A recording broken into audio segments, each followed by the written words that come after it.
Everyone, please welcome the chairman of the National Endowment for the Arts, Mary Ann Carter, and members of the National Council on the Arts.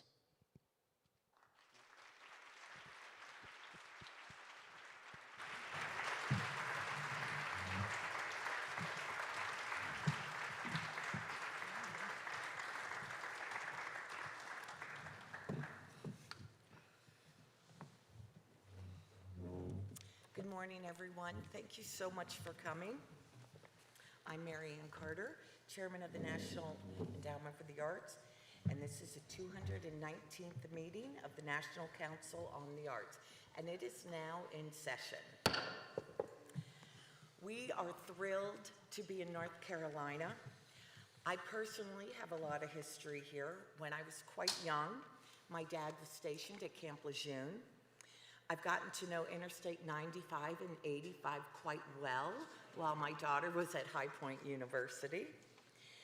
Well, I reside in D.C. for now. Knoxville, Tennessee is home, so I'm just over the Smokies.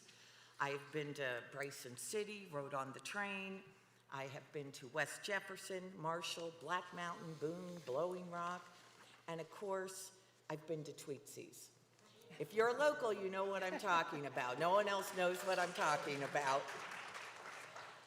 One of my brothers worked at a ski resort on Wolf Mountain, and another brother, who is here today, I'm so thankful, drove this morning from Greensboro, where he lives, and has for 30 years. My brother, who is here, I can't see him, so I'm not sure where he is, but he's very involved in the arts. He does a lot of community and regional theater, both as an actor and as a director, so I'm really happy that he's here today too. Welcome to the members of the National Council on the Arts, of course our National Endowment for the Arts staff, and to you, members of the public. Thank you for making the time to be with us here today. For the record, present in person at today's meeting is Kenan Azme, Gretchen Gonzalez. Kenan's from New York, by the way. Gretchen is from Michigan. Paul Hodes of Maine, and Connie Williams of Pennsylvania. Present online, virtually, the members of the National Council on the Arts are Bitta Becker of Navajo Nation, Maria de Leon of Texas, Emil Kang of New York, Michael Lombardo of California, Waskar Medina of Kansas, Fiona Whalen Prine of Tennessee, Ronnie Ramaswamy of Minnesota, and Jake Shimabukuro of Hawaii. Before we begin, I'd like to recognize former National Council on the Arts member Ishmael Ahmed, who passed away this past February. Ish joined the National Council in March 2022 and was known for his deep belief in the arts and music in particular, and especially bringing people together. He helped establish landmark cultural institutions, including the Arab American National Museum and Detroit's very popular Concert of Colors Festival. He also served in high levels of government. He was director of Michigan's Department of Human Services, and later, of course, as a member of the National Council on the Arts.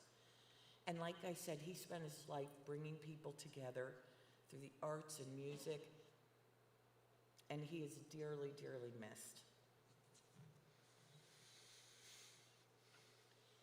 Since becoming chairman of the National Endowment for the Arts during President Trump's first term, I've made it a priority of the agency to bring the National Council on the Arts to different places around the country. In fact, our first meeting in June of 2018 in Charleston, West Virginia, was the first meeting of the National Council on the Arts outside of DC in 27 years. I believe it is critically important for us to get out of the meeting room and into the communities.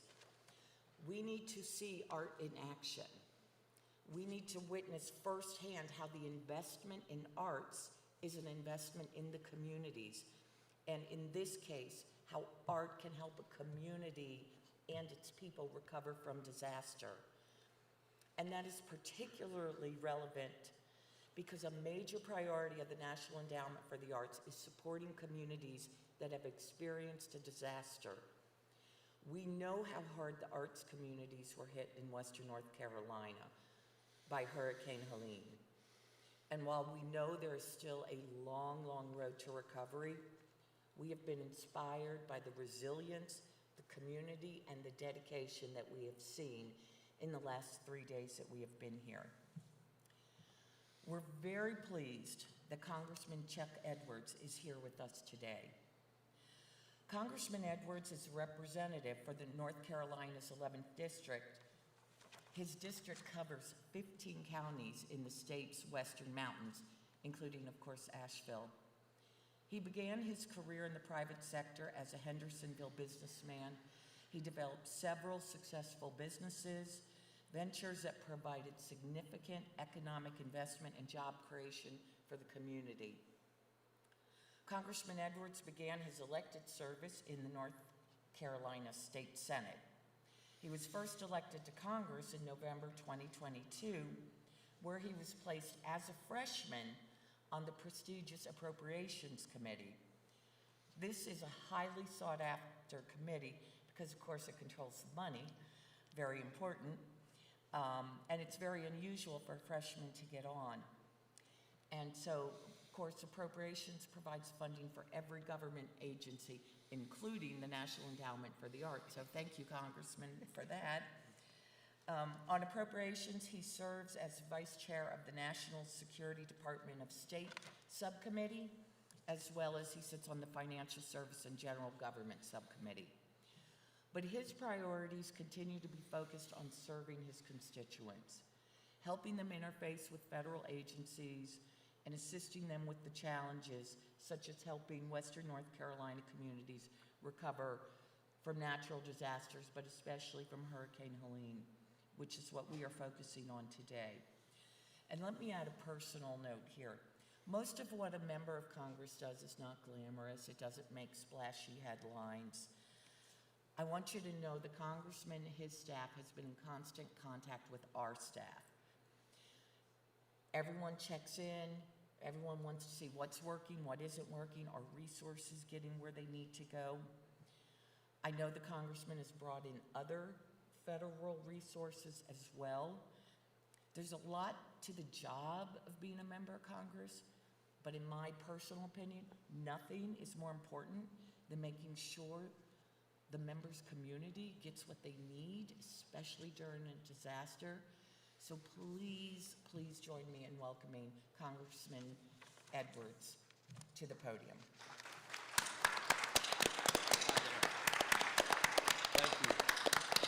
Thank you.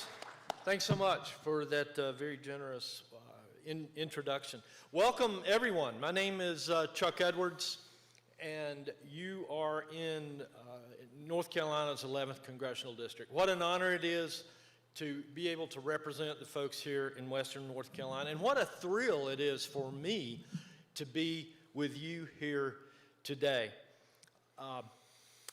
Much can be said about the impact that the arts has in Western North Carolina. I enjoy telling folks, and I'm called all the time. I'm asked in Washington, D.C., hey, Chuck, I'm coming to your district. I'm going to this town or that town. What do I need to do? And always on the list that I reply to them with is, you've got to stroll down this street or that street, usually it's a main street, and look at some of the wonderful shops and the works of art that we have. Whether you choose to buy something or not, you're going to see it as a museum, and you're going to go home and tell friends and family about it, and by all means, feel free to buy anything. In fact, we had the HUD secretary right here in Asheville just a few weeks ago. We were wandering through the River Arts District, and he got to looking around at some of the remarkable pieces of art there. And much of the reason that Asheville has been able to come back together, and he started picking things off of the shelf And eventually his staff said, I don't think we've got room for that. And I believe they ended up going and buying him another suitcase so that he could take some trinkets back to Washington, D.C., which really, really instilled a bit of pride in me. To all of you that have traveled here to Western North Carolina, it really is my pleasure and my honor to have you here. And I'm grateful that you chose Asheville to have this conference, particularly since our recovery is so critical, and I appreciate you recognizing, all of you recognizing, how important the arts is to our recovery here in Western North Carolina. We were having a bit of a debate behind stage at what the economic impact is from the arts to Western North Carolina. And while our numbers are still different, imagine that, folks in Washington, D.C. would see numbers a little bit differently. We agree it's significant and it's well into the billions of dollars, but we're going to coordinate and make sure that, that we're operating from the same talking points. Anyone who spends time in Western North Carolina quickly understands that creativity is woven into the fabric of this region. From the long-standing ballad traditions of Madison County to the studios and the galleries here in Asheville that drive this region's economy, the arts have long been central to our cultural identity and the economic success of our mountains. One of the statistics that I think we did agree on is the arts create about 34,000 jobs here in North Carolina. Before the storm, the River Arts District alone supported more than 200 working artists across dozens of studios and buildings. It was and still is one of the largest concentrations of working artists in the Southeast. The arts are a major reason that people visit Asheville, and they're a major reason so many artists have chosen to make their homes here. Since Hurricane Helene, I've spent quite a bit of time, and I've seen that the creative spirit really shine in ways that are even more inspiring. I recently had the chance, as I mentioned to you, to bring the secretary here and impress him with what Asheville's Arts District has to offer. And his visit served as a powerful reminder of folks in Washington, D.C., just how the arts do bring people together and create opportunity and anchor our community life.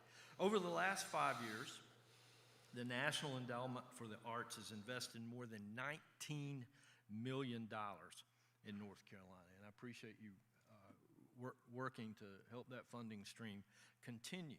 And you can feel that investment as you go through any of these Western North Carolina towns, in the vitality of our arts organizations, in the resilience of our creative economy, and in the way that communities are using the arts to heal after Helene.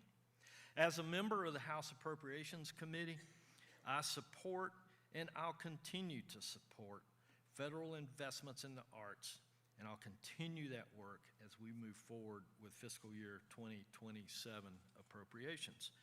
Your grants workshop and your public meeting here at the Wortham Center will give local artists and organizations a chance to connect directly with federal resources, and I know that they'll be deeply appreciative of that opportunity. This region is full of people who are passionate, innovative, and determined to keep the arts thriving, even in the face of the hardship that we've experienced. But let me talk a little bit about the reality real quick in serving on appropriations. Not all of us in Washington, D.C. Feel the strength and the vitality and the need for the arts. You've noticed that arts funding has very much been under attack. In the president's budget recently, he chose to submit to Congress a budget to reduce the funding from $207 million to $29 million, and then eventually phase that out. We did not let that happen. I fought to prevent that from happening. The same proposal is in the 2027 budget, I have already submitted, as a member of the Appropriations Committee, I've already submitted my request, my insistence that we at least keep that level. Right now, level is far better than being cut by $170 million or so. And many of you are asking, well, what can I do? Let me just tell you that NC-11 is covered. We've got it. And so if any of you know House members in other parts of the country, please call on them and insist that we at least keep funding for the arts flat.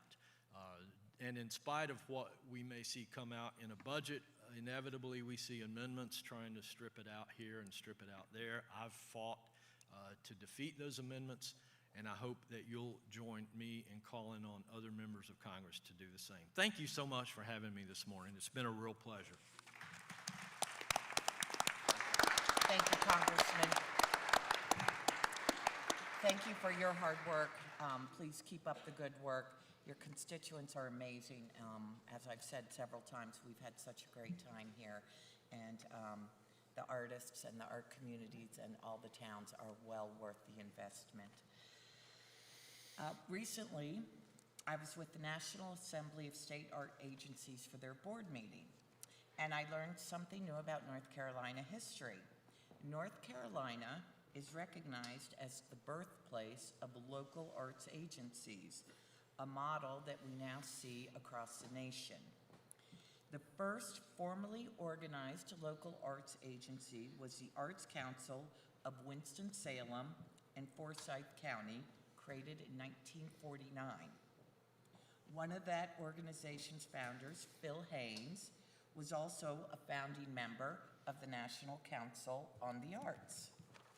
And he was a leading advocate for the creation of the North Carolina Arts Council in the 1960s.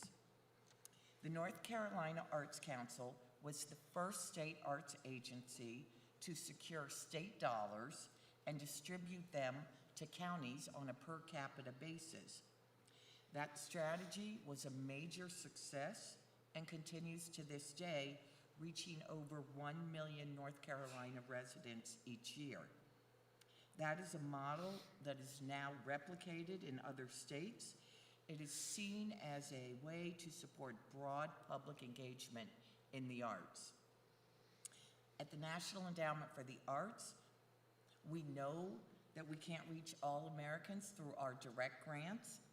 That's why we have partnerships with the states and our jurisdictions. We provide funding to our state partners, our jurisdictional partners, our regional partners, and also to local art agencies. This broadens the reach, and it supports art opportunities in communities large and small.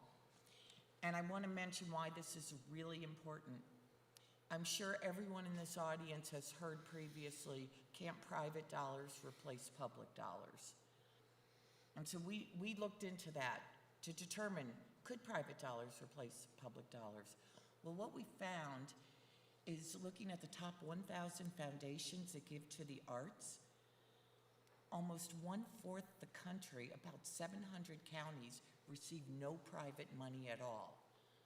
But they receive public funding through the NEA and through our state partnerships. So private dollars cannot replace public dollars. And I believe art programming, access to the arts, access to arts program should not be based on your geography or on philanthropy. So I'm so grateful to the North Carolina Arts Council and Arts AVL for their collaboration on this visit by the National Council on the Arts.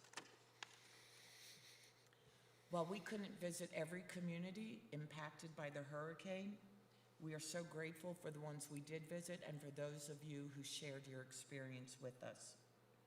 I'd now like to welcome Jeff Bell to the podium.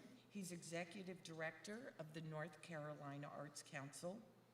Prior to leading the Arts Council, Jeff was the Arts Innovation Coordinator for the City of Wilson and Executive Director of the Wallace Simpson Whirligig Park, which the National Endowment for the Arts has supported. Jeff?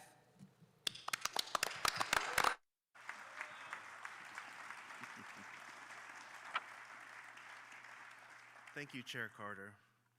On behalf of the staff and board of the North Carolina Arts Council, a division of the Department of Natural and Cultural Resources, led by Secretary Pam Cashwell, we welcome the National Council on the Arts and the National Endowment for the Arts to North Carolina. We welcome all elected officials with us here today. We also welcome our friends from South Arts, our regional arts organization. South Arts staff and board members are here, including CEO and President Doug Shipman and several other Southern States Arts Agency directors. I'm also happy that a member of the South Arts Board is also our new North Carolina Arts Council chair, and her name is Sejal Mehta, and we're very happy to have her with us. Lastly, welcome to all those from Asheville, Western North Carolina, and those from across the state, and those streaming from across the country. North Carolina is a special place for the arts. Western North Carolina has long been home to makers and musicians. Traditional forms of art have been passed down through generations, evolving over thousands of years here. At the same time, just down the road at Black Mountain College, important advancements were made in avant-garde visual arts, music, and dance that continue to shape contemporary art today. The North Carolina Arts Council is dedicated to the simple mission of arts for all. We do this in many different ways, through investments, programs, policy, resources, and arts in education, including our extraordinary A+ Schools program, which has become a model nationally for arts integration in schools. We are also home to the Come Here NC Music Office, which strives to enhance music programming, develop creative economies, foster industry development, and support music advocacy. Next year marks two important milestones. It will be the 60th anniversary of the North Carolina Arts Council. It will also be the 50th anniversary of our Grassroots Arts Program, our largest grant category. Through Grassroots, we distribute funding to all 100 counties in North Carolina. Since its inception, we have invested in helping our local partners grow and support and advocate for the arts in their communities. Arts AVL, the Arts Council for Asheville and Buncombe County, is a remarkable example of one of our grassroots partners. The Grassroots Network gives us the advantage of knowing and working directly with people in every part of our state. And we have benefited from those relationships for our pandemic and Hurricane Helene recovery work. In addition to Grassroots, the North Carolina Arts Council provides direct grants to hundreds of arts organizations like the one hosting us here today, the Wortham Center for the Performing Arts. The arts are strong in North Carolina. We are thankful to the NEA, to Governor Stein, and the North Carolina General Assembly for their continued support for the arts. And there is a tremendous return on that arts investment. During the most recent Americans for the Arts, Arts and Economic Prosperity study, we learned that North Carolina arts nonprofits generate $2.23 billion in economic activity annually. Yesterday, the National Council of the Arts and the NEA staff visited nearby Marshall, North Carolina in Madison County. It was an opportunity to see how vital the arts are to local economies and to community identity. Madison County is home to the Nest of Singing Birds, a group who have continued a tradition of ballad singing and whose membership includes Sheila K. Adams, an NEA National Heritage Fellow. Also, her cousin, who I believe is here today, Donna Ray Norton, is an extraordinary example of a ballad singer. That visit to Madison showed us the spirit and strength and recovery present across the entire region. After Hurricane Helene, we immediately heard from our friends at the National Endowment for the Arts, offering their support and connecting us with resources. The NEA has been by our side the whole way. We are proud to host this meeting in North Carolina to show a little bit of what makes this state incredible. It is an honor to work with artists and partners at the state, local, regional, and national level to strengthen and grow the arts in North Carolina. Now I have the honor of introducing someone who truly understands the value of the arts, the Mayor of Asheville, Esther Mannheimer.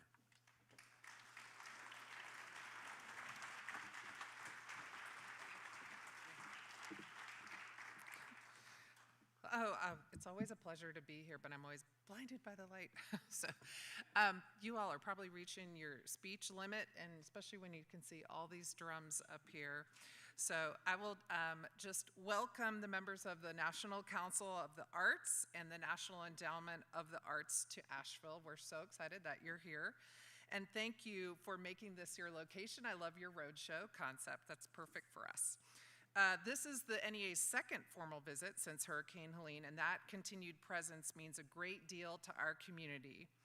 And I just pause. I don't know where Katie Cornell is, but shout out to her for just never stopping pressing the gas pedal.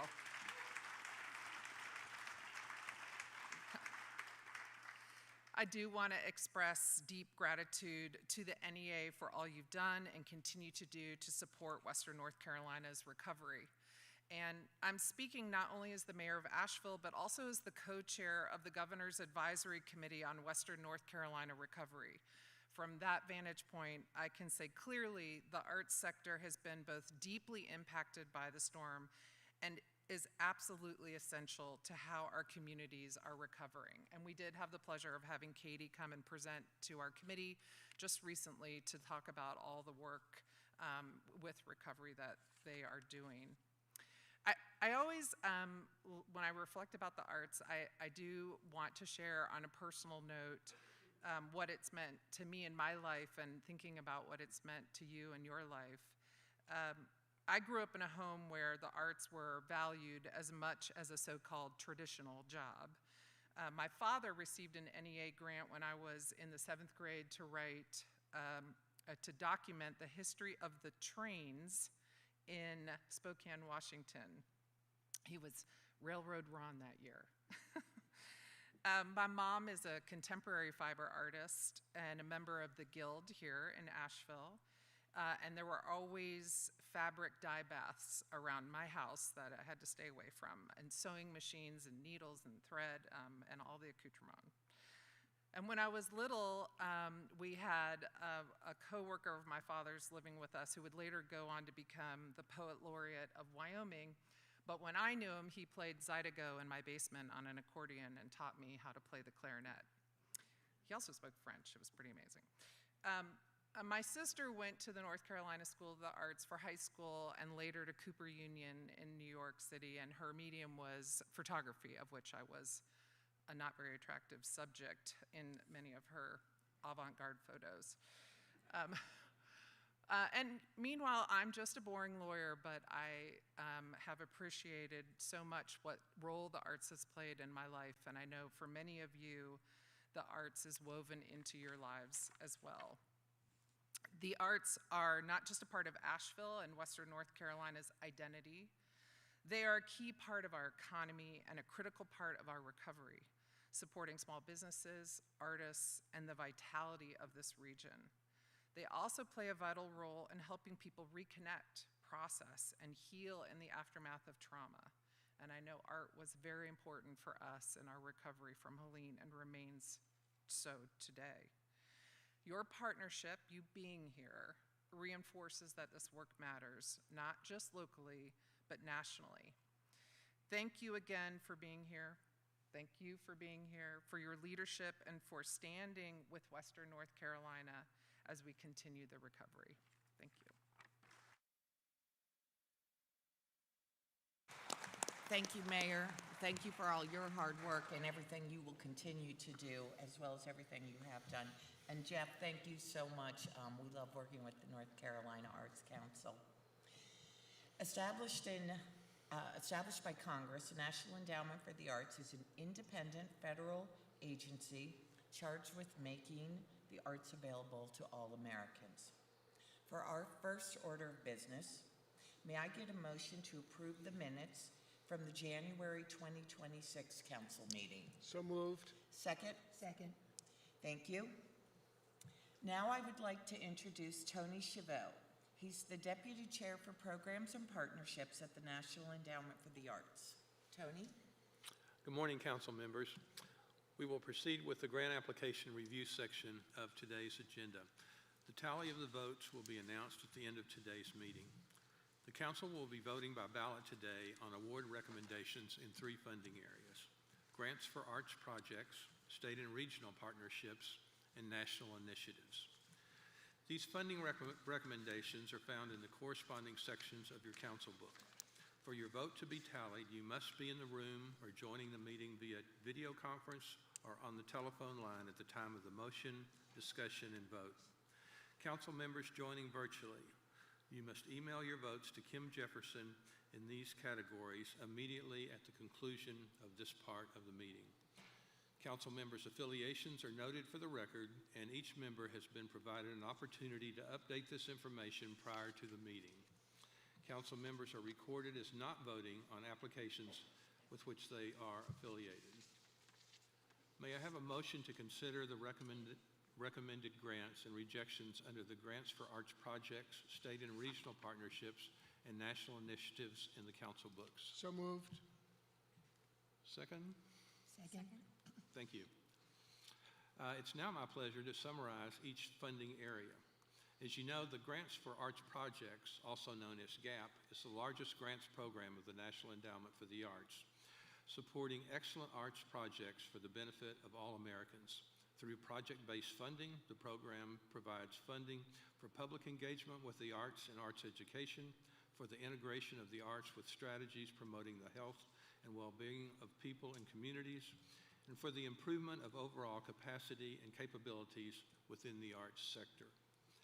The Arts Endowment welcomes applications from first-time and returning applicants, from organizations serving rural, urban, suburban, and tribal communities of all sizes, and from organizations with small, medium, or large operating budgets. Projects recommended today comprise the second group of GAP applications brought to the council this fiscal year. The first group was considered at the October 2025 and January 2026 council meetings. Recommended projects span 14 disciplines and fields. Direct grants are recommended to all 50 states, the District of Columbia, and Puerto Rico. Please mark your ballot. State and regional partnerships assist the nation's state arts agencies and regional arts organizations in their support for the arts. By law, 40% of Arts Endowment appropriated program funds are awarded in this way. State art agencies will utilize Arts Endowment support in combination with state appropriated funding to support arts projects in communities across the country. Please mark your ballot. National initiatives support a wide variety of projects of national and field-wide significance. At this meeting, the council is requested to approve funding for an arts education initiative, the Arts Education Partnership, or AEP. The AEP demonstrates and promotes the essential role of the arts in enabling every student to succeed in school and prepare for life and work in the 21st century. The Performing Arts Global Exchange, a program designed to provide broader access to the work of international artists and art forms less frequently seen outside of major urban centers in the United States. And USA Artists International, a program showcasing the excellence and vitality of U.S. artists and arts organizations at international arts markets and other significant cultural events around the world. The Mayor's Institute on City Design, a program that assists mayors with urban design challenges, promotes design excellence and economic revitalization, and enhances the livability of communities across the country. Continued support of Poetry Out Loud, an initiative that encourages high school students across the country to learn about great poetry through memorization, recitation, and performance, through a cooperative agreement renewal, as well as an amendment to develop a new online database of poems, contract event venues, and for the production of a Poetry Out Loud guide for teachers for the 2026-2027 school year.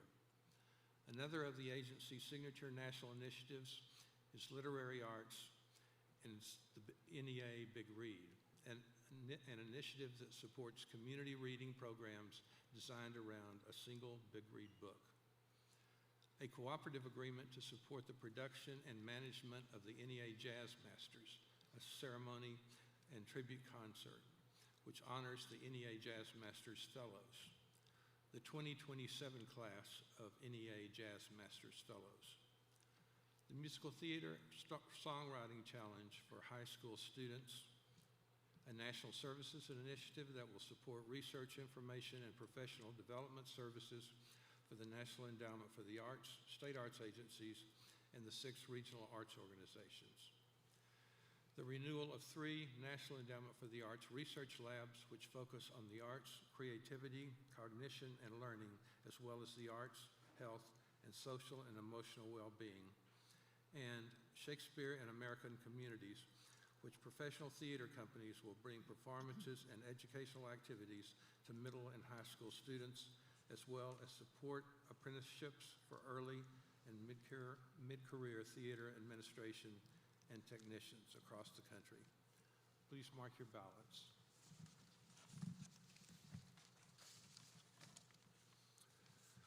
Council members joining virtually, you may now email your votes to Kim Jefferson on those 3 categories. Finally, we return our attention to projects in the award updates section. These grants are under the chairman's delegated authority and are brought to the council's attention at this meeting, but no vote is necessary.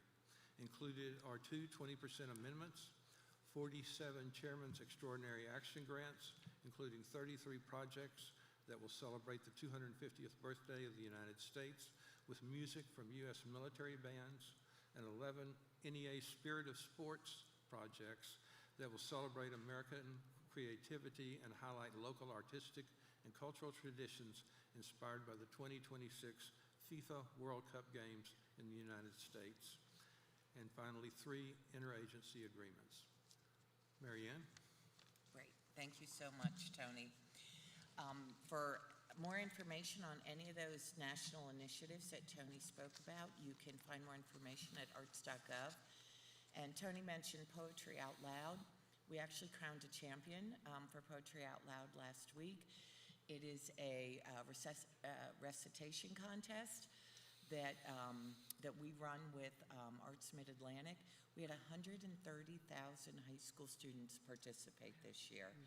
So imagine kids not scrolling on this, but discovering a poem, finding poems that mean something to them. Then they learn it, they learn about the poet, and then they memorize it, and then they recite it in front of strangers.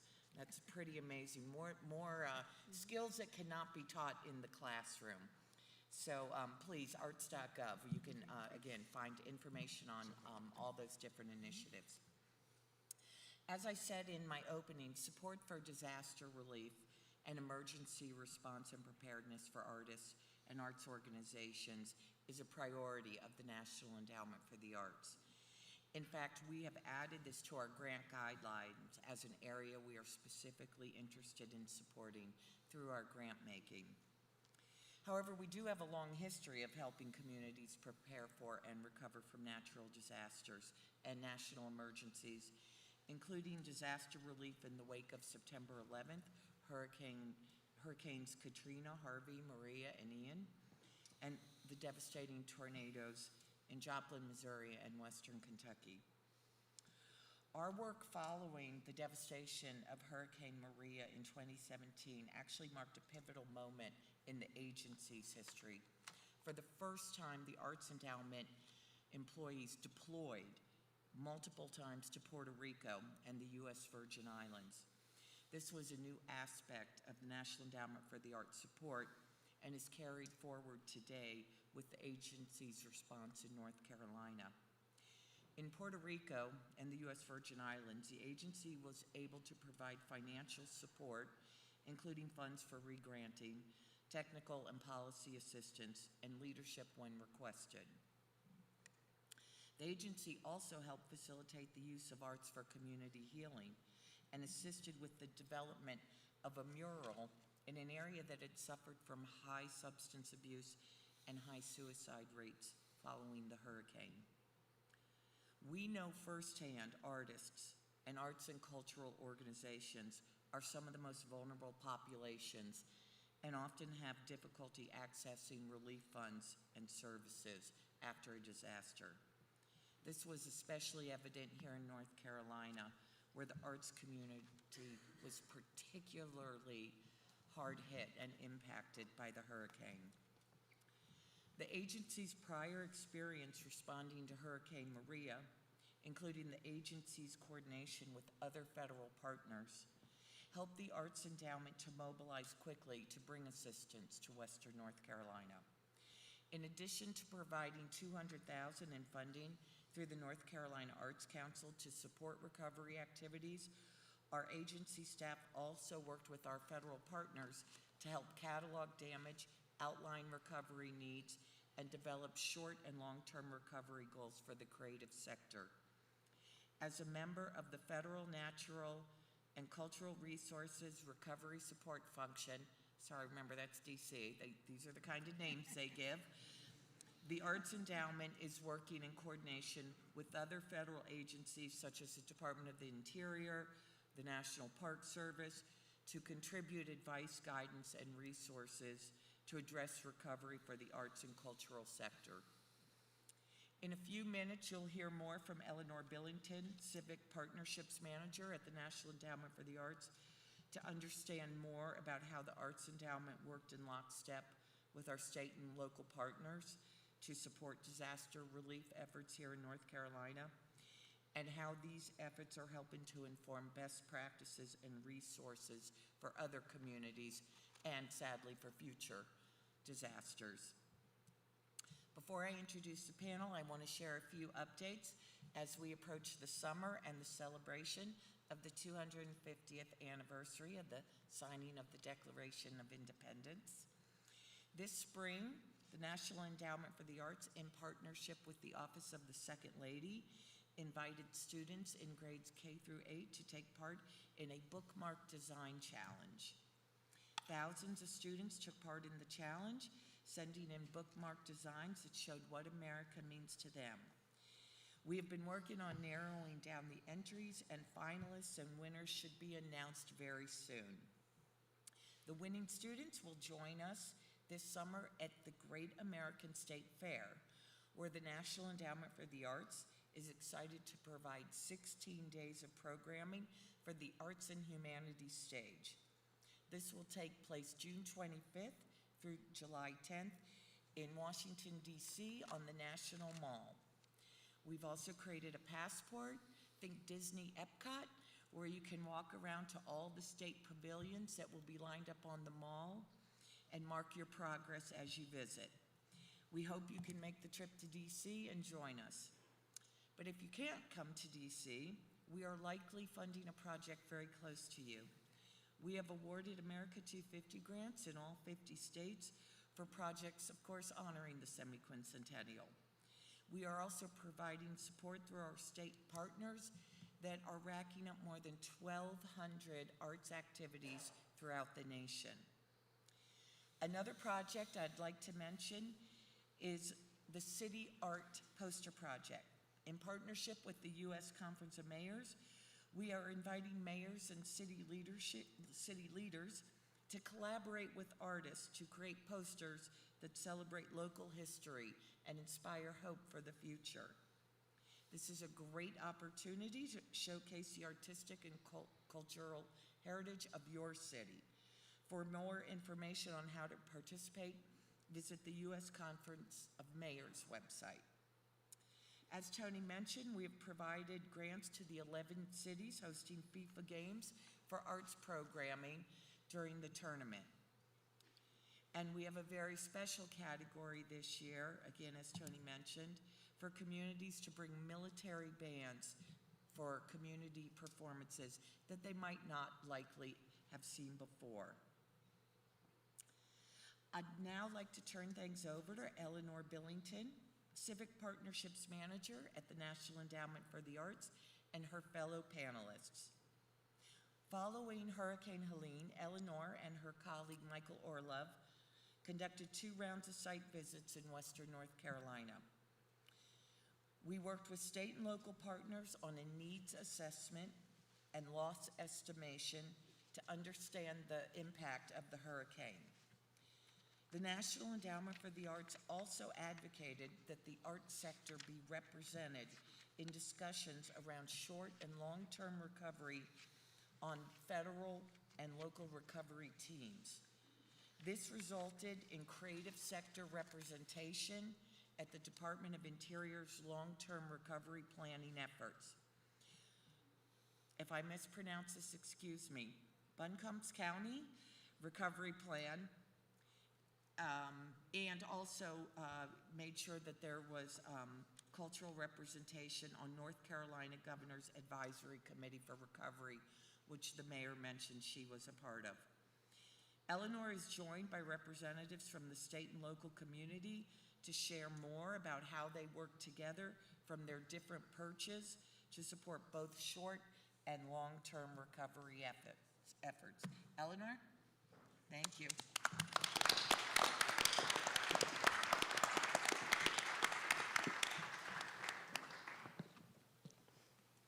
Hi, everyone. Good morning.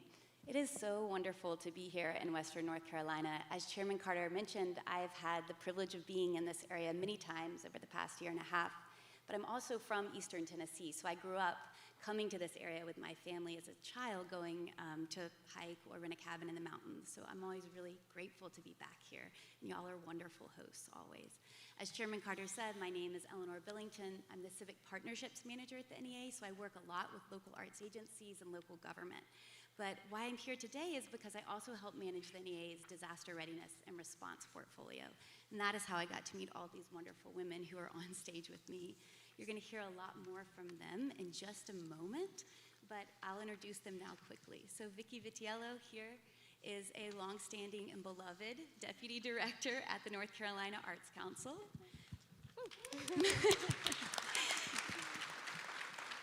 Katie Cornell, who you've heard about, I think already several times this morning. She is the Executive Director at the local arts agency here in Asheville, serving Buncombe County, Arts AVL, and she's also the President of WNC Arts.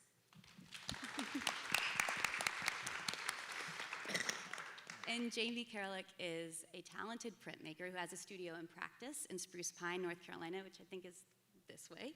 And she is also the program director for Craft Your Commerce right here in Asheville with Mountain BizWorks. So we are so thrilled to have y'all. It's hard to clap with the phone. With the microphone, excuse me.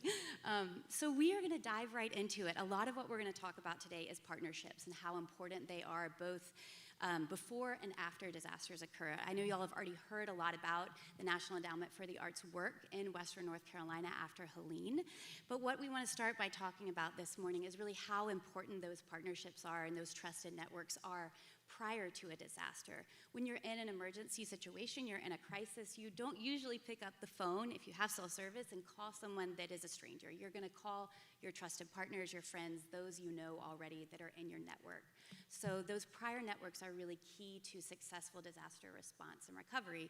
So I'm gonna ask Vicki to start, please, and talk a little bit about Western North Carolina and also how the state's investment, the North Carolina Arts Council's investment in local arts agencies has really helped to strengthen the response and coordination here in Western North Carolina. Thanks, Eleanor.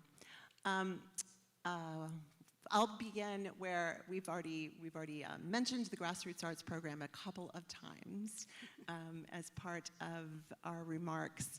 And the reason why I want to start here is because this is an extraordinary, unique asset that the state of North Carolina has. And all throughout the recovery work and all throughout the very difficult times, to Eleanor's point, we were relying on the relationships that we had with our partners at the local level, and then the relationships that our partners had with their other community leaders at the local level to get things moving along. We would not be nearly as far along in our recovery if it had not been for the prior investments in that strong arts infrastructure network. So, grassroots arts most of you know it probably at this point, was established by our General Assembly in North Carolina in 1977. And it is a decentralized grants funding mechanism. Money comes through the North Carolina Arts Council, and we have to distribute it to all 100 counties, and we do that on a modified per capita basis. It is quasi-flexible funding. There's some rules to it, but the partner in each county is also able to do some local determination for how they're going to spend the money.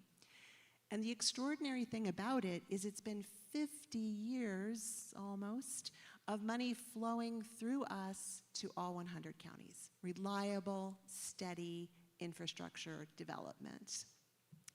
It allowed local arts councils to be built back in the 70s. It allowed local arts councils to hire their first staff. Those staff then became able to then strengthen their own relevance in their own communities and build their own leadership portfolio within their county.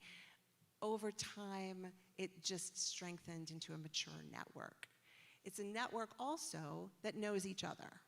So they're collaborating across counties with one another on programming, on collective marketing, on collective bargaining against us at the Arts Council sometimes when they band together and figure out what they need from us, which is fantastic. And then it also, then I'll just jump to that. It's a network that knows us really well. We have those relationships in place, and we, in that regard, have these ready-made systems of communication, ready-made systems of grant delivery when disaster strikes. We put those to the test during COVID, and every one of our network kind of rose to the occasion and strengthened their leadership skills and then strengthened their networks. We put that to the test again as soon as Hurricane Helene hit. There are some specific things about Western North Carolina that I'm going to tick off pretty fast, not for y'all sitting in the audience, but for those viewing at home, because it does matter what has happened, kind of what this place is. And I think I think we skipped a slide, perhaps. There is a slide about the size of Western North Carolina. Yes, no? Yes, I think. We're not on that slide. Okay. So I'm going to just specifically say Western North Carolina is about a fourth of our state. It doesn't have a rigid borderline. Usually it hovers somewhere between 26 and 28 counties when people speak about it. It is a large land mass, but it is also a rural part of our state. And last time I checked, there are about 900,000 folks who live in that part of North Carolina. It is a region full of small towns, small cities, unincorporated communities. Our largest city is Asheville. Here we are in our largest city. And it comes as a surprise to folks that within the city borders, fewer than 100,000 people live in Asheville. It definitely punches above its weight. The arts sector kind of mirrors that structure. And what I mean by that is the arts sector is populated by small arts organizations and a lot of individual artists. When we did a tally right after the storm and we were looking at kind of the whole region, there were only 11 nonprofit arts organizations within the 26 counties impacted by the storm that had an annual budget over $1 million. So quite a bit of small, scrappy, fabulous organizations and individual artists. And then I'll jump to this slide, which is, and we have a blessed wealth of arts in Western North Carolina. We are so very fortunate. Our cultural and arts assets are internationally known. Notably, people recognize us for music and craft, but I would say every single discipline is beautifully represented in Western North Carolina. We have traditional arts, but we are blowing it out of the water with our contemporary art scene too. And then all of those assets, all of that extraordinary is worth celebrating and honoring. It's also very much worth protecting. So next slide, please. Before the storm, Western North Carolina had some underlying issues. Because arts funding tends to follow population size and budget size of organization, there has been a history of underinvestment in Western North Carolina, specifically in the arts sector. Well, actually across all sectors, I would say. I know the arts sector. And because of that underinvestment, many of our arts organizations have not been able to build up reserves, and therefore kind of were operating in a fragile state even before the storm hit. We are a very tourism-dependent region, and come, with the whims of tourism. And the cost of living in Western North Carolina had begun to tick up more and more over the years, not just in Asheville, but throughout the West, particularly since the COVID pandemic. Next slide, please. And then we had a storm. We had a very horrible weather event. All of those contributing factors before became amplified. We've already talked a bit about the storm. You all have lived through the storm. 80% of Asheville's River Arts District was destroyed. Significant damage in communities like Marshall, Spruce Pine, Old Fort, Burnsville, Lansing, Waynesville. And the whole region's disruption was for a significant period of time. And so all of those economic factors were brought to a crisis point with the convergence. So just that context of Western North Carolina points to why those pre-existing relationships and networks were so very valuable. And the investment that we have made over 50 years is the reason why we were able to jump to. Thank you so much, Vicki. I want to invite Jamie and Katie into the conversation now, too, and talk a little bit about the creative economy. We've heard a lot about it already this morning and how it is really an anchor for regional growth here in Western North Carolina. It drives small business, it drives tourism, it drives recreational activities. So why don't we start with you, Katie? Can you tell us a little bit about how the creative economy has really helped to rebuild and strengthen the broader economy here? Yeah. So if you know me, you know that I am very passionate about creative economy data. I've been called a data queen. Last night I was called a data artist. I just got in a healthy debate with our congressman backstage about the impact of the creative economy in Western North Carolina, and I'll be educating his team about that following this. Yeah.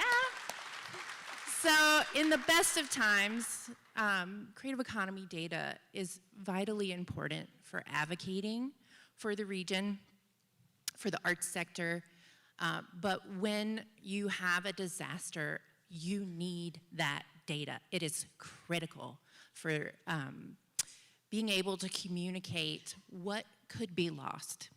And so, things like, one of the complications about creative economy data, and this is the issue that we were talking about backstage, is we don't fit in the box. Creative economy data does not follow the same rules as regular business metrics. So when you're measuring the impact of a sector by industry and occupation codes, the arts sector is undercounted, vastly undercounted. And so we need things like the Bureau of Economic Analysis, Arts and Cultural Product Satellite Account to tease out and help us tell that story of arts and culture. So an example of that would be after COVID, or during COVID, our state invested a lot of federal dollars into the arts community through the CARES Act, through American Rescue Plan dollars. And what we were able to see through the BEA reports is how that translated in impact. So what you see in this first column on this slide is that we saw a 7.2 increase in jobs in North Carolina. This was the most increase of any state in the nation in creative jobs from 2022 to 2023. And we can tell that story because of the satellite account and other data services that provide that for us. And so definitely want to see the continuation of the satellite account, and also want to see the occupation and industry codes fixed for the creative economy, so that we don't have to keep teasing it out.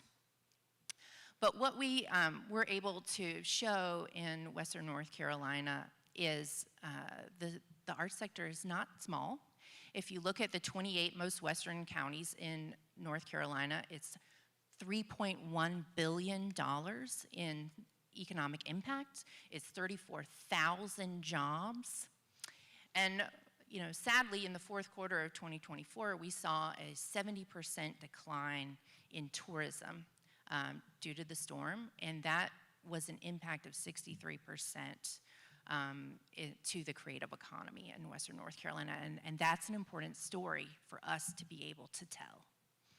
Also, we were able to tell just the concentration we have here, particularly in Buncombe County. So in Buncombe County, we are the #1 county in the state for arts establishments per capita, and we are 47th in the nation out of over 3,000 counties. So, yes, as Vicki already alluded to, we're small but mighty, and we need to be able to tell that story, and creative economy data is very important for being able to do that. It's also really important for fundraising, and so if you'll just move to the next slide, yes. So I'm very proud to say that you have to mobilize very quickly after a storm like this and get those dollars in the hands of the people that need it as quickly as possible. And being able to have this creative economy data as well as additional surveying, constant, continuous surveying to understand what the current needs are as they change over time is really important. And working with all of these amazing partners, we've been able to secure $6.2 million to get in the hands of artists and arts businesses across the region since the storm.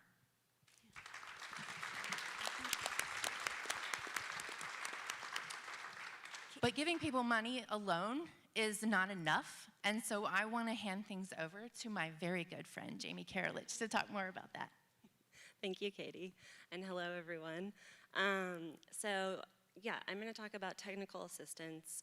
We are very fortunate to have Mountain BizWorks in our region, and very fortunate that they recognize the importance of the creative economy early on and created the Craft Your Commerce program and have been providing one-on-one business coaching and technical assistance for small businesses for over 35 years here in our region. So we were prepared, along with Katie's data and some of the pinpoints that we knew artists and entrepreneurs struggled with. We were ready to come to the table with our resources and our one-on-one technical assistance. And we knew grants were going to be coming down the pipeline, so we had grant writers ready to go. And all of our services, our technical assistance services, were provided for free. So we provided grant writing. We saw a lot of individuals wanting to pivot to e-commerce to capitalize on the holiday season as it was approaching. So we had web designers and web developers ready to go to help the artists to pivot. We also brought in realtors. A lot of folks were looking for new spaces who had been displaced from the flooding. So we had realtors helping to find new locations and also to negotiate lease agreements because they can be really complicated, and we wanted to make sure folks knew what they were signing on to. And then we also provided a lot of emotional support. As we know, after a hurricane, after any trauma, there's a lot of feelings. There's a jumble of emotions that come along with that, and so we're also prepared and worked with regional partners to have a list prepared of therapists who were providing pro bono services, and we were able to provide that to the individuals that we were working with. And now we are entering a new phase of recovery, and we are continuing to provide that technical assistance and continuing to provide the technical assistance for our artists, craftspeople, and nonprofits. We really realized that we needed to serve the nonprofits and the folks who are in business because it's the whole ecosystem that we want to serve, and we want to retain those individuals here. Thank you, Jamie. Thank you, Katie. So we are getting close to time. We are running short on time just a bit. So I am going to kind of fly through these next slides, actually, and ask that we go sort of to the end of the presentation, if y'all don't mind. Just a what? There we go. If you could stop right there. I want, before I ask one more very quick question of our panelists, I want to draw everyone's attention to arts.gov. Under Chairman Carter, we've revised a lot of the resources that are listed right at this. Hopefully you can see that specific URL on the bottom. And there's case studies there. There's information there about NEA grants that we've given around disaster readiness and recovery. So if you are looking for national resources or a way to connect regionally, there's great information on our website there. So please go to arts.gov and take a look at that. We will try to update it as much as possible. So very quickly, as we close out, I want to ask each of you, if you can say just like in a sentence, maybe two, what is your biggest takeaway? What is the one thing that you want to leave us with as a learning, as something we carry home with us about working in disaster recovery in the arts sector here in Western North Carolina? Jamie, why don't we start with you and go Katie, Vicki. The collaboration and the connectivity was crucial for us to stay on the same page and make sure that we were a united front, serving our creative community and not a fractured, ecosystem. So I would say the collaboration and our partnerships were truly important. I definitely second that, and I'll add three things. Data matters. I know you're surprised I say that. Lean into your strengths and let local lead. When we were approaching the 1-year anniversary for Helene, the exact same timetable, our friends in New Orleans were approaching the 20-year anniversary of Katrina. And it was really profound to me to hear New Orleans continuing to say, we are still in recovery from Katrina.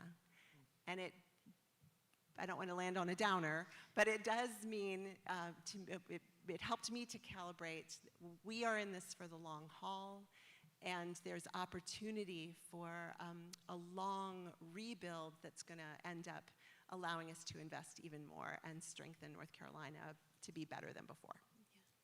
Thank you. That's a beautiful and powerful way to end. I want to thank them and also recognize them. These three women for the past 20 months have been working tirelessly to benefit, renew, and rebuild the arts and culture sector in Western North Carolina. I know y'all have had a lot of help, but they have done it with a lot of humility and grit and courage, and it has been a privilege to witness it. So thank you all so much. Please join me in thanking our panelists. Thank you, Eleanor. Thank you, Eleanor, Vicki, Katie, and Jamie. You see the collaboration between federal, state, local, and how important it is. I also just want to mention that the governor and Senator Tilsey both sent the council lovely letters thanking them for coming and also talking, as you can imagine, wonderfully about North Carolina. We do have a member of Senator Budd's staff here also attending. The governor sent staff to an event we had on Monday, and of course the Congressman Edwards was here as well. So thankful that, again, the state, local, and federal elected officials are as involved as they are as well. Next, I would like to invite Erin Hartley, Executive Director of LEAF Global Arts, to the stage. LEAF Global Arts is a recipient of multiple National Endowment for the Arts grants to support their multidisciplinary programming, including residencies with teaching artists, which is what Erin will be sharing more about today.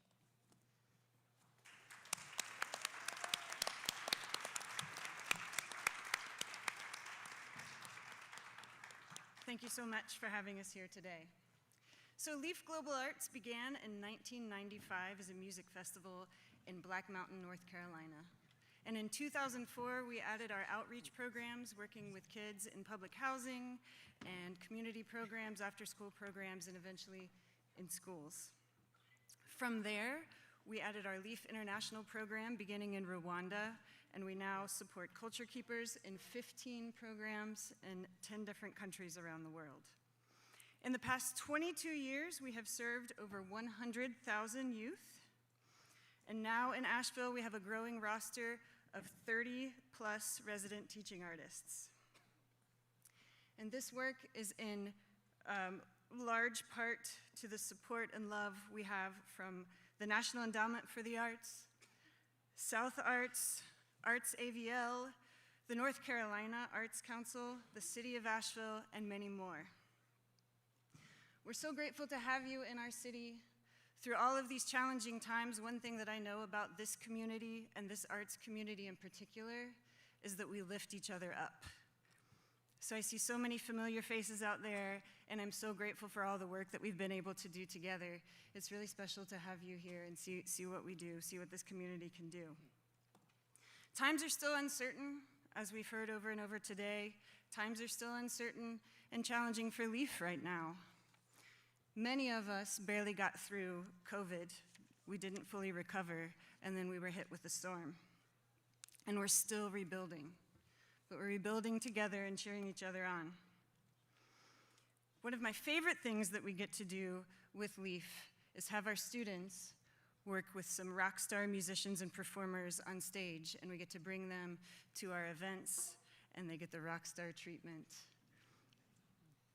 We're so excited to share that with you today. And if you want to see more of that, we have an event on May 30th, supported by the National Endowment for the Arts, that will be at Pisgah Brewing in Black Mountain, North Carolina. And the other thing I feel like I really need to say is thank you to Liz and Christine and Michael. Just a couple weeks ago, we were on a call with them and they said, hey, how do you feel about bringing some students? And I'm like, what time, what day? They're like, it's Wednesday at 11. I was like, oh, that's gonna be hard. But no worries, we'll gather like 6 or 7 students. I'm sure we can at least get 6 or 7 students, short notice, no problem. And today, I hope they still love us. Today, you'll get to see 67 students perform.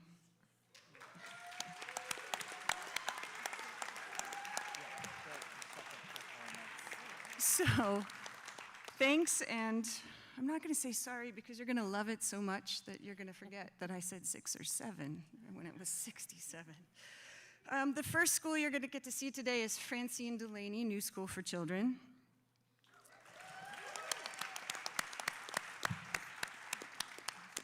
And then closing out this event today will be Hall Fletcher Elementary. They have worked with resident teaching artists Nick Hope. He's a musician around town. He's a drummer for Empire Strikes Brass and a bunch of other things, the Leaf Kona Band and more, but that's so fun to say, so I wanted to say that one. Also, Melissa McKinney, who recently won 2nd place in the International Blues Challenge with her band Mama.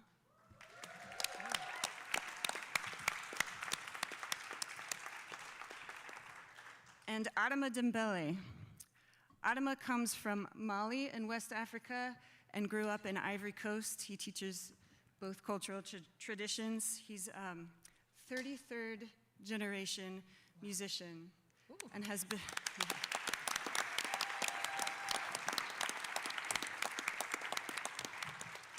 Every time I say that, and I've known Adama for almost 2 decades of my life, I still can't fathom 33 generations of music. So we're really honored to have him with us. And without further ado, Francine Delaney New School for Children.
you how to sing this song with us. So I'm going to have the kids stop drumming for a moment. And if you don't mind, repeat after me. Respect your brother. Love one another.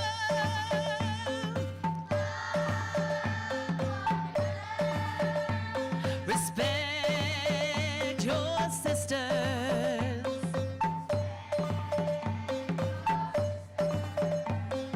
And in turn, respect yourself. One more time, sing with us. Respect your brother.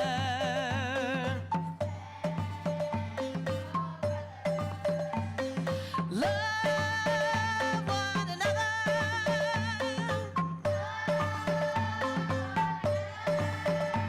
Respect your sisters.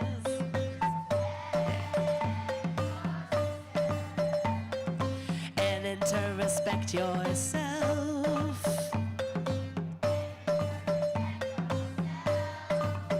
This time we're going to sing it all together. Are you guys ready? 1, 2, 3. Respect your brothers. Love one another. Respect your sisters. And in turn, respect yourself.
Than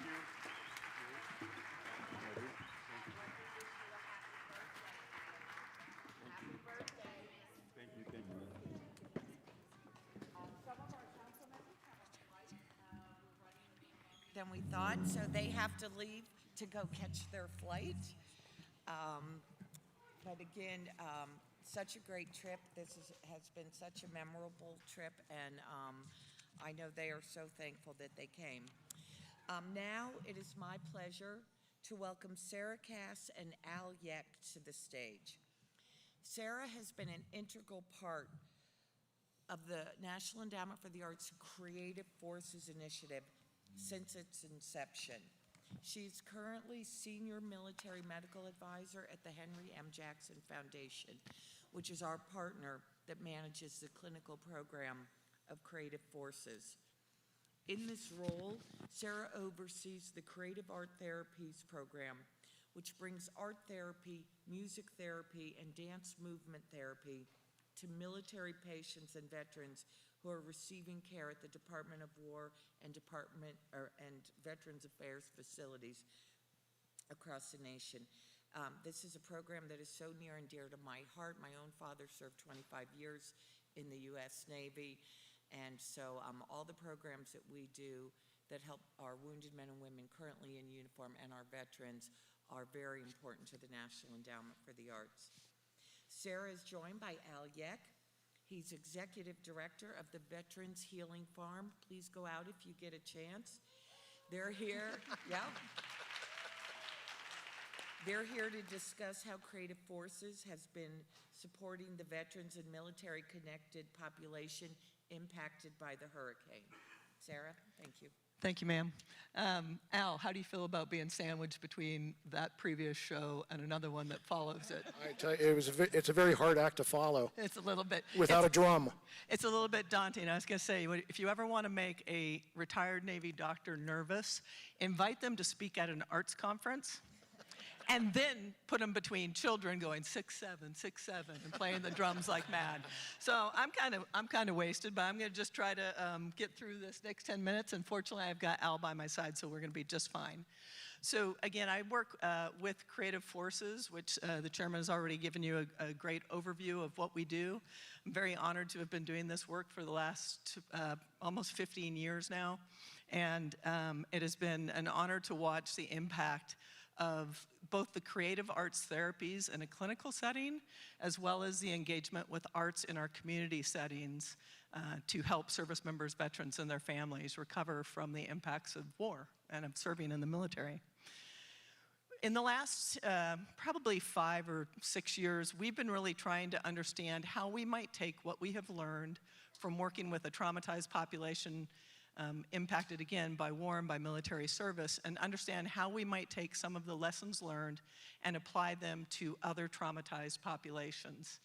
And so we've been in the last 12 months specifically working on a disaster response pilot program where we are partnering with local organizations to help with arts for individual and community recovery. And so that work started back last February, March timeframe when we decided that the most important thing we could do, most of us are stationed up in the DC area. I say stationed, that's a military thing. I actually just live there. I'm not stationed there anymore. I live in the DC area along with a few other people who are on this project. And we had been engaging in conversations with the National Coalition for Arts Preparedness and Emergency Response, and having conversations with people from here in Asheville and the surrounding area to understand what the experience of going through Helene had been like and what some of the needs were. But when we decided that we wanted to see if we could sponsor a specific project down here, we knew that we needed to come in person and see what was going on, because if we sit in DC and make decisions, my experience has been that they're, as I wrote it down because Katie's exactly right, let local lead, that we needed to get down here and hear what the local community told us was needed. So we came, and I appreciate the support of Eleanor Billington and the North Carolina Arts Council and the local arts agencies to set up a visit for us where we met with a number of really impressive organizations. And again, our focus is veteran and military serving, so all of these projects have a military and veteran connection, but we met with So Say We All, Black Box Dance Theater, The Glass Shop, Odyssey Clay, and we visited the Veterans Healing Farm, where I met my new friend, Al. And immediately upon going to the Veterans Healing Farm, I knew that this was a place where people come to create community and to be together, and that that was going to be an important foundation for work we do. So Al, tell us a little bit about the Veterans Healing Farm and your mission. The mission of the Veterans Healing Farm is to enhance the mental, emotional, and physical well-being of our nation's veterans and their families. And we always highlight families because if someone's hurting and they go back to the family unit, the whole family hurts. So all of our programming is family-based. From you could bring a baby to your great-great-grandparents, not that the baby would participate in anything, but they're welcome at the farm. We're a family place. So we have three primary programs that meet our mission, and the first one is the umbrella term of agritherapy, or agricultural therapy. And within that, we have beekeeping, led by a 22-year retired Coast Guard veteran. We have produce and flower team, which all the produce we grow, we donate back to the community, 75,000 pounds to date. Last year, with our flowers, we donated 450 floral bouquets to area nursing homes. And then we have our medicinal herb squad, which will process between 70 to 80 medicinal herbs. And with that, we always look for the benefit of plant medicine versus another pill from Pfizer. So with veterans, it's sleep disorder, it's anxiety, it's inflammation. So those are the three under agritherapy. And then we do workshops, and all of our workshops are either therapies or therapeutic. So we'll do equine therapy, canine therapy, music therapy, neurofeedback therapy. We will do blacksmithing, bread making, sushi rolling. We will do falconry. Last year we did 85 workshops like that, therapies or therapeutic, for 795 participants. That's our workshops. And then we do events. This year we're hosting our second Women Warriors Leadership Luncheon. We have a person coming in that she was a medevac Black Hawk helicopter pilot in Afghanistan. She's coming in, as well as the Secretary for Military and Veterans Affairs for the state of North Carolina. She is a 10-year Air Force veteran. Other events, we do kayaking trips, ballparks, ice rinks, fly fishing. It really goes on and on. It's that model because not everyone responds to the same therapy the same way. So we cast a wide net and let people experience different things and let them find what works for them. Yeah, so Al's kind of a lazy guy, can you tell? So this array of opportunities that we saw at the Veterans Healing Farm was impressive, but one of the things that Al mentioned to me was this idea that he thought that maybe they would like to think about bringing pottery on as something that they would do. And I immediately went back to my visit to Odyssey Clay the day before, where I met Gabriel Klein, I think he's here, and was so impressed with the work they were doing in their studio, as well as support they were already doing in supporting veterans. And so sometimes I find that what we do when we're trying to start a project like this is just a little bit of matchmaking. So I introduced Gabriel to Al and said, the two of you should talk, because I took a pottery class, and the one thing I know is you can want to have a pottery studio, but if you don't know what you're doing, it's a risk. So bringing in somebody who's got the expertise that Gabriel and his instructors had to work side by side with Al seemed like a good idea. So Al, I maybe just ask you a little bit about how you and Gabriel kind of work through the idea of collaborating on this in support of veterans, but also in this time of the aftermath of a disaster. Well, this was, we were about a year out after, at least the initial discussions, a year out after Helene. And so I approached Gabriel like I do with many of our instructors or that provide services to the farm, in that I have no idea what I'm doing. So that we start with that. Al doesn't know what he's doing, but he wants to bring this in. Gabe, how do we do this? And then we laid out the steps, we laid out the budget, we put it in place, and last Saturday we started our fourth 6-week workshop. And in between those times, we have the open studios for people to come and practice. But yeah, he has been instrumental in the creation of the program. And he also had prior service working with veterans at the VA. So it wasn't as much of a shock to him when he encounters some of our veterans as it is to maybe somebody that's never been around veterans. Thanks. And one of the things we were also able to do in this project with Gabriel is part of our pilot and how we're thinking about when we look at using arts for community and individual recovery post-disaster.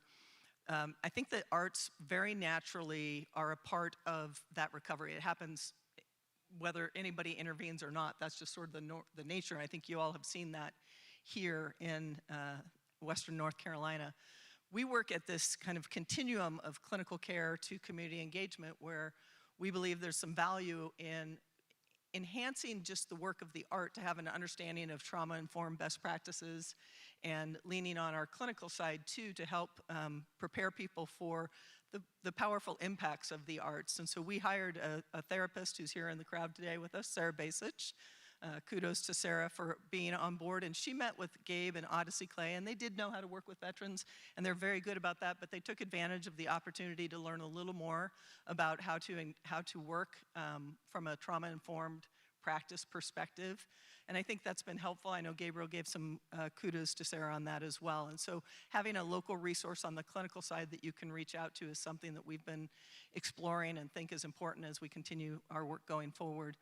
And so do you have any kind of immediate observations of things that you saw in the people who participated in this, or lessons learned from engaging in this work, especially post-disaster?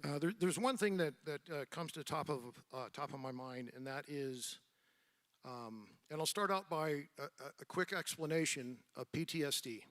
And PTSD is when your mind is going back to the event, going back to the trauma, and it's on replay, and you can't get out of it. PTSD is when your mind goes forward to something that hasn't happened, but you're worried about it happening, you're thinking about it happening. When you're in the moment, right now, we're dry, we're safe, everything's good, right now in the moment. And what this veteran told me is they will go in to the pottery studio, and the workshop is 2 hours, or when we have our studio time, it's a 2-hour period. And he says it goes by in 5 minutes because his mind is involved with the clay. And it's not thinking about time, it's not thinking about what happened, what could happen, it's thinking about the clay. And any time that the nonverbal aspects of the arts for healing can't be overstated. And that's the beauty of our pottery program. Yeah, thanks. Again, I said I dabbled in pottery, and I can tell you that anytime my mind leaves the clay that's right in front of me, my cup becomes a vase or a bowl or a plate or something completely different, which is okay, I just roll with it. But that mindfulness and getting in that state of flow is certainly an important part of that recovery. One of the things we're working to do going forward is to capture as many lessons learned as we can from people like Al and Gabriel and the rest of you in the room who've engaged in ways that you're using the arts for individual and community recovery and build it into a toolkit so that others can have a resource to go to when they are unfortunately faced with the same sort of situation of a disaster occurring. So we look forward to sharing that on the website that Eleanor talked about earlier. We'll be sharing that information to focus on the healing recovery component of the arts. And so we look forward to sharing that, and thank you all for your support and participation in that. That's what's next for us, as well as taking the lessons that we've learned here and working in other communities. We're right now engaged in conversations up in Western.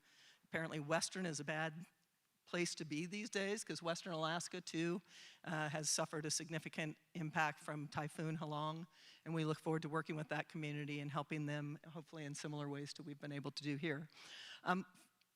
Al, what's next for you? That's what's next for me. With the pottery program, this will be ongoing forever.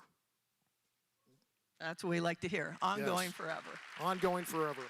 Awesome. And then in addition to the pottery program, I have to mention our new stage.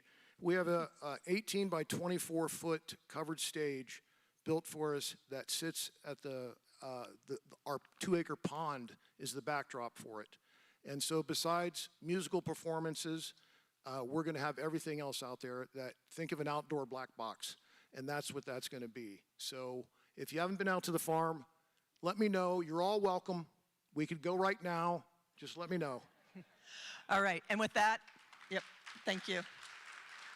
Chairman, I just want to say thank you again for the incredible support of the National Endowment for the Arts and the National Council on the Arts. So we are so grateful, and thanks for allowing us to be here today. Thank you. Thank you. Thank you, Sarah. Thank you, Al. We have been lucky. Sarah has worked with the Creative Forces program for years. She was already involved during my first tenure at the National Endowment for the Arts from 2017 to 2021, and we made a real effort to grow the program.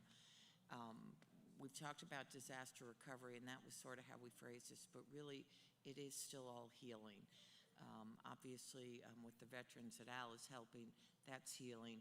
But, you know, every time when I was in Marshall yesterday and, you know, the old high school that had turned into a arts complex that had, I can't remember how many feet they told me, like 10 or 12 feet of water inside.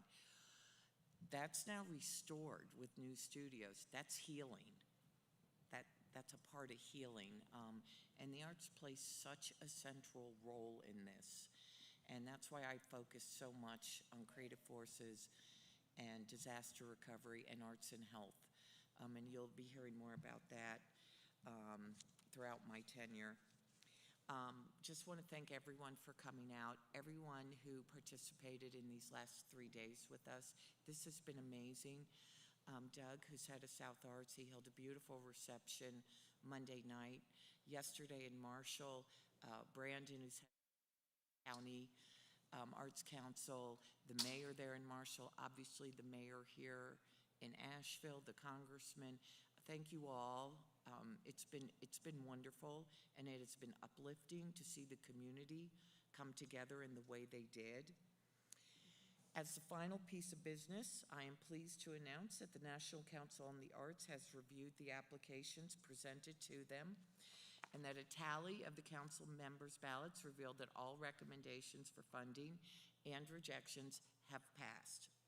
So before I officially close this meeting, it is my pleasure to invite back to the stage the students from Leaf Global Arts to bring this meeting to a celebratory close.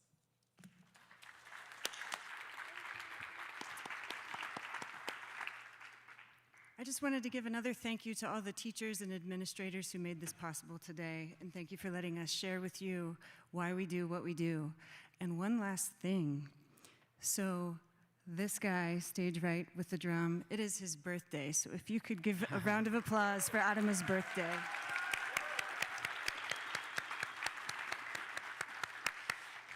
Thank you so much. And then next, we're going to have a Hal Fletcher Elementary School. We're going to do some traditional drumming and dancing for you. We're going to dance. This rhythm is called Futamana.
Everybody can dance now. Step for you. Yeah. Everybody.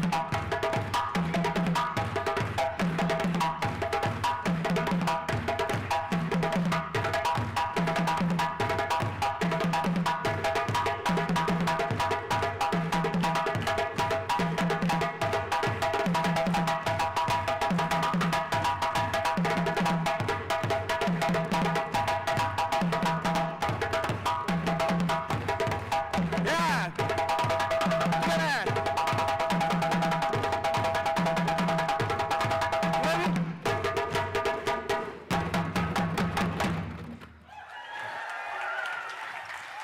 Thank you.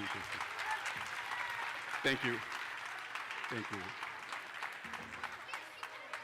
Thank you. Lina, thank you Asheville, thank you Marshall, thank you all of Western North Carolina. The 219th meeting of the National Council on the Arts is now adjourned.